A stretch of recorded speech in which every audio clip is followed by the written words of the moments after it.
Science news. वर्तमान technology से नजदीकी तारे तक पहुंचने में लगेंगे 6000 साल, वैज्ञानिकों ने सुझाया नया तरीका।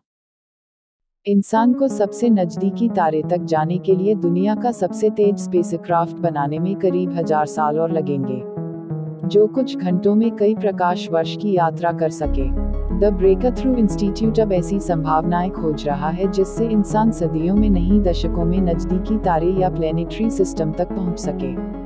Journal of the Optical Society of America B में प्रकाशित एक रिपोर्ट के मुताबिक वर्तमान टेक्नोलॉजी से बाहर की सोच ही हमारे स्पेस ट्रेवल के समय को कम कर सकती है। इस रिपोर्ट के मुताबिक जितना बड़ा यान होगा, उसे स्पेस में ट्रेवल करने में उतनी ही ज्यादा मुश्किल आएगी। ये उस समय की बात हो रही है जब यान प्रकाश की गति से उड़े तब, क्योंकि इस गति में उड़ने वाले स्पेसक्राफ्ट के अंदर भारी ईंधन घर्षण से पैदा हुई गर्मी की वजह से विस्फोट कर सकता है। हमारी धरती के सबसे नजदीक अगर कोई तारा या प्लेनेटरी सिस्टम है तो वह है अल्फा सेंटोरी। अल्फा सेंटोरी धरती से 4.37 प्रकाश वर्ष दूर है। अगर वर्तमान टेक्नोलॉजी की मदद से इंसान इस जगह तक जाने का प्रयास करे तो उसे कम से कम 6000 साल लगेंगे।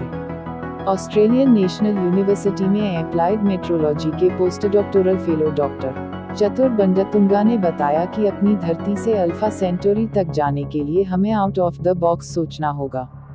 वर्तमान तकनीक काम नहीं आएगी। हल्के वजन वाले स्पेसक्राफ्ट जा सकते हैं, लेकिन उनमें बहुत ज्यादा ताकत की जरूरत होगी।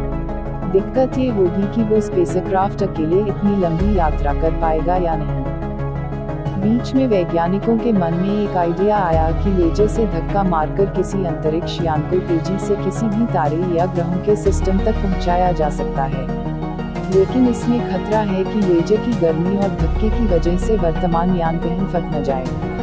हालांकि डॉक्टर चतुर बंडतुंगा ने बताया कि ये लेजर तकनीक काम नहीं करेगी, क्योंकि इसमें धरती के वायुमंडल का काफी ज्यादा प्रभाव पड़ता है। यह लेजर को यान तक पहुंचने से पहले कमजोर कर देगी। डॉक्टर चतुर ने बताया कि टेलीस्कोप वायुमंडलीय बाधाओं को पार करने के लिए अडॉप्टिव ऑप्टिक्स नाम की प्रणाली का उपयोग करते हैं। अगर इसे पलट दिया जाए तो छोटा सा सैटेलाइट जो धरती की तरफ लेजर फेंककर वायुमंडल की बाधाओं को रियल टाइम नाप सकता है। इससे धरती पर मौजूद लेजर लाइट वायुमंडल के कमजोर हिस्से को चीरता हुआ स्पेसक्राफ्ट तक जा सकता है। इससे अंतरिक्ष यान को अधिक गति मिलेगी।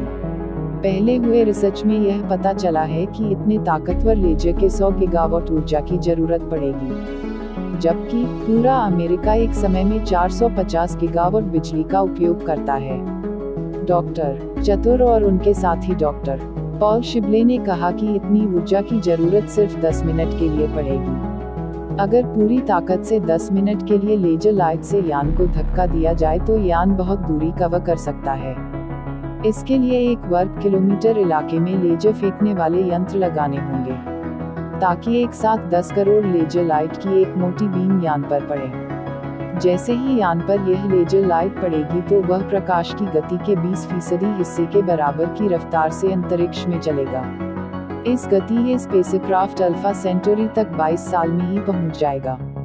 इसके लिए हजारों साल का इंतजार नहीं करना पड़ेगा। हालांकि इसमें एक ही दिक्कत है कि लेजर लाइट की वजह से अंतरिक्ष यान पिघले नहीं। लेजर लाइट से बचने के लिए एक ऐसे मिरर की जरूरत होगी जो अंतरिक्ष में सेट किया जाए।